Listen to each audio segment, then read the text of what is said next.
रहीम अस्सलाम वालेकुम। मैं ज़मान बलोच अपने चैनल फाइट फॉर राइट्स तरफ से हाजिर खिदमत हूँ। आज मैं बात करना चाहता हूँ साने मस्तूम के ऊपर, जिसमें बहुत बड़ा धमाका हुआ था, वो भी 12 रबीउल अव्वल के दिन। उसमें बड़ी शहादतें हुई थी। उलमा इकराम और तलबा इकराम और यानी जो आशिकान रसूल हैं वो शहीद हुए थे। लेकिन सबसे अहम शहादत मुफ्ती इफ्तिखार हबीबी साहब की हुई थी। लेकिन उसमें मुफ्ती इफ्तिखार हबीबी साहब जैसे शहीद होते हैं उसे गुस्ल दिया जाता है, कफन दिया जाता है कि उनके वीडियोस वायरल होते हैं, उनकी तस्वीरें वायरल होते हैं। मुफ्ती इफ्तिखार हबीबी साहब मुस्कुरा रहे हैं और उनका रंग सुर्ख है।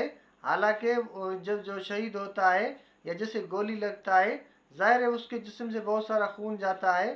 खून जाने की वजह से एक तो इंसान की वैसे भी एक्सपायरी में खून एकदम खुश्क होता है, इंसान का चेहरा खुश्क होता है, यानी चेहरे की सुर्खी बिल्कुल ख़त्म होती है, चेहरा फीका लगता है।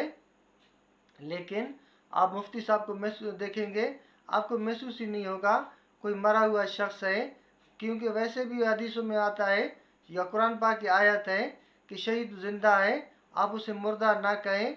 लेकिन हमने अपनी आंखों से मुफ्ती इफ्तिखार हबीबी साहब का वीडियोस और तस्वीरें देखी, शहादत के बाद उसका मुस्कुराता हुआ चेहरा देखा। हम लोग उलमा इकराम से सुनते हैं, जो बंदा शहीद होता है तो अल्लाह ताला शहीद को सबसे पहले जो इनाम देता है वो अपना दीदार का इनाम देता है। रब रहमान अपना दीदार उसे उसी टाइम कराता है जब उसे गोली लगता है, जब वो शहादत के करीब पहुंचता है, यानी उसके दम निकलने से पहले वो रब का अपना दीदार करता है। तो जब आप इफ्तिखार हबीबी साहब का यानी चेहरा देखेंगे, उनकी तस्वीरें देखेंगे, बिल्कुल आपको वो महसूस होगा, बिल्कुल वो अपने रब के दीदार में मगन थे, या कोई जन्नतों के इसमें बागों में मगन थे कि उनके चेहरे पर इतना मुस्कुराहट आ रहा है और वो वाज़े तरीके से उनके वीडियोस में आ रही हैं, उनकी तस्वीरों में आ रही हैं। हालांकि इंसान जब फौत होता है, मरता है, तो मरने के बाद इंसान का चेहरा लटका हुआ होता है, आंखें लटके हुई होती हैं, होंठ लटके हुए होते हैं। कोई भी जिस्म का चेहरा बिल्कुल अपने सारे जिस्म की जो अज़ा हैं वो अपने अपने अपनी जगहों से अलग होकर नज़र आते हैं, बिल्कुल कटे हुए नज़र आते हैं। लेकिन इफ्तिखार हबीबी साहब का चेहरा मुस्कुराता हुआ नज़र आता है। और फिर दूसरी हदीस पाक भी है कि जो शहीद होते हैं क़यामत के दिन, फिर अल्लाह ताला उनसे फरमाएगा, बताओ कोई तुम्हारी ख्वाहिश है, क्योंकि आपने हमारे दीन के लिए शहीद हुए, कोई ख्वाहिश है तो बताएं हमें। जिस पर ये शहीद यही ख्वाहिश करता है, या अल्लाह मुझे दुनिया में वापस ज़िंदा कर, मुझे फिर शहीद कर, क्योंकि जैसे मुझे शहादत नसीब हुई थी, आपका दीदार नसीब हुआ था, मुझे कोई तकलीफ़ नहीं हुआ था, बस वो जो राहत थी, वो जो सुरूर था, मैं कहता हूँ मैं बार बार शहीद होता रहूँ और वो आपका दीदार होता रहे और मैं इसी तरह लुत्फ़अंदोज़ होता रहूँ।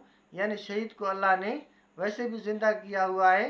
तो हमें ये जहाँ हमें शहीदों की परेशानी है, जहाँ इतने बड़े नुकसान की परेशानी है, वहाँ अल्लाह ने उनके लिए दर्जात भी रखे हैं। अल्लाह उनको जन्नतुल फिरदौस में सबसे आला मकाम अता फरमाए। बेशक शहीद ज़िंदा होते हैं, बिल्कुल हमने उनके तस्वीरों से देखे हैं, हमने उनके वीडियोस देखे हैं। लेकिन इससे पहले भी हमें मौलवी अब्दुल कबीर साहब, जो पीर ज़ैनुद्दीन जो दरगाह हैं उनके वो थे, यानी पेश इमाम थे मस्जिद के, वो भी उसका भी इसी तरह का शहादत हुआ था। लेकिन उसको बस्ट मारा गया था, गोलियां मारी गई थी। लेकिन शहादत के 2 साल के बाद उनकी जब कब्र खुली, वो बिल्कुल ठीक ठाक जिंदा थे। उसे वहाँ से निकाल कर दूसरी जगह पर दफन किया गया। हज़ारों लोग उसके उसमें जनाजे में फिर वापस दोबारा शरीक हुए। तो इस तरह शहीद का अल्लाह हिफाजत करता है, चाहे वो बाहर हो या कब्र